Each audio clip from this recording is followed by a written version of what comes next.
আজকে কারবালার মাহফিল থেকে আজকে আমাদেরকে শিয়ারা কি বলার চেষ্টা করে, কোন মাওলানা কোন আলেম বাংলার জমিনে আহলে সুন্নাত ওয়াল জামাত দাবিদার 10 দিন ব্যাপী শাহাদাতে কারবালা করনেওয়ালা বড় বড় প্রতিষ্ঠানের প্রিন্সিপালেরা, তাদেরকে আমি জুতা মারি এই কারণে যে তারা ইয়াজিদকে কে সৃষ্টি করেছে এই সত্য কথাটা মাঠে ময়দানে বলে না, না বলে তারা ইয়াজিদকে গালি দেয়, হোসাইনের প্রেম দেখায়। মূলত তাদের এটা হচ্ছে কুমিরের কান্না।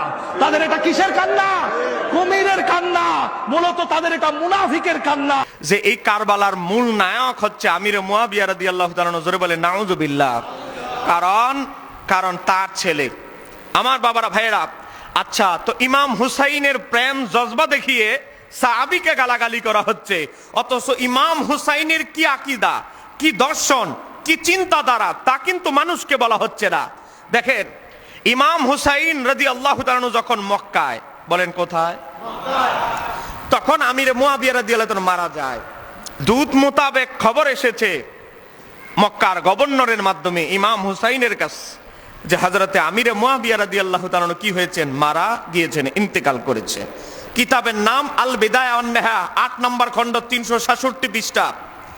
দেখেন সেই কিতাবের ভিতরে এসেছে, ইমাম ইবনু কাসির বিশুদ্ধ সনদে নকল করেছেন, মদিনা মক্কার গভর্নর খবর দিল অন্না ইলাইহি মুআবিয়াতা, ইমাম হুসাইনের কাছে সংবাদ দিল আমির মুয়াবিয়া রাদিয়াল্লাহু মারা গিয়েছেন। এবার আসেন, তারপরে হযরত ইমাম হুসাইন কি করলেন, বলেন আমরা কি হুসাইনি না এজিদি? বাম দিকের আওয়াজটা দুর্বল হয়ে গেল। বলেন আমরা কি হুসাইনি না এজিদি? আমরা কি শিয়া না সুন্নি? বাক করতে হবে, নিজেকে সঠিক দলে আগে সমর্থন করতে হবে, রাখতে হবে। এবার আসেন, আমরা শিয়াও নই, আমরা এজিদিও নই, খারিজিও নই, কথা কন। এবার দেখেন হযরতে আমির মুয়াবিয়া রাদিয়াল্লাহু তাআলার মৃত্যুর সংবাদ কার কাছে পুছলো? ইমাম হুসাইনের। এবার আসেন, ইমাম হুসাইন রাদিয়াল্লাহু তাআলা কি করলেন? ফাস্তারজা, তিনি ইন্না লিল্লাহ পড়লেন, ইন্না লিল্লাহি ওয়া ইন্না ইলাইহি রাজিউন। মৃত্যু সংবাদ শুনলে আমরা ইন্না লিল্লাহ পড়ি। বলেন কাফের মুশরিক মারা গেলে ইন্না লিল্লাহ পড়ার কোনো সুযোগ আছে? মুনাফিক মারা গেলে কোনো সুযোগ আছে?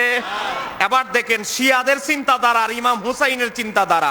ইমাম হুসাইন ইন্না লিল্লাহ পড়লেন, ওয়াকালা, এবং ইমাম হুসাইন আমির মুয়াবিয়ার ইন্তেকালে কি বললেন? ওয়াকালা, ইমাম হুসাইন বললেন রাহিমাল্লাহু মুআবিয়াতা, আমির মুয়াবিয়ার উপরে আল্লাহ রহমত বর্ষণ করুন। এখানেই শেষ নয়, এরপরে বলতেছে ওয়া আযজামা লাকা আজরা, এবং আল্লাহ তাকে সে জীবনে যত নেক আমল করেছে তার নেক আমলের যাজা তাকে উত্তম ভাবে দান করুন। জোরে বলেন। এখন আপনারা বলেন, ইমাম হুসাইন আমিরে মুয়াবিয়া রাদিয়াল্লাহু তাআলা ইন্তেকালে ইন্না লিল্লাহ পড়ে রহমত বর্ষণের জন্য আল্লাহর দরবারে দোয়া করে, এবং নিজে জীবনে যত নেক আমলগুলো করেছে আল্লাহ যেন ওনার সমস্ত নেক আমলগুলো কবুল করে। ইমাম হুসাইন যার জন্য দোয়া করে, আমরা কি তাকে গালি দিব? আমরা কি তাকে গালাগালি সমালোচনা করব? তাহলে আমরা যদি ইমাম হুসাইনের আদর্শ থেকে বিচ্যুত হয়ে আমির মুয়াবিয়া রাদিয়াল্লাহু তাআলাকে গালাগালি করি, তাহলে এটা হুসাইনি নয়। চিৎকার দিয়ে বলতে হবে ঠিক কিনা? আজকে যদি ইতিহাস ধরেন, ইমাম ইবনু কাসিরের আল বিদা ওয়ান নেহা থেকে শুরু করে, ইমাম ইবনু জারির আত-তাবারি তারিখে তাবারি থেকে শুরু করে, ইমাম ইবনু আসিরের আল কামিল ফি তারিখের কিতাব খুলেন, সব জায়গায় এসেছে ইমাম হুসাইন আমির মুয়াবিয়ার ইন্তেকালের পর তার জন্য দোয়া করেছেন, তার নেক আমলের কবুল হওয়ার জন্য দোয়া করেছেন, ইন্না লিল্লাহ পড়েছেন। এজন্য আমরাও সুন্নিরা, হুসাইনিরা আমির মুয়াবিয়ারকে এমন আচরণ করি যেমনটা আমাদের ইমাম হুসাইন করতেন। কথা বলেন।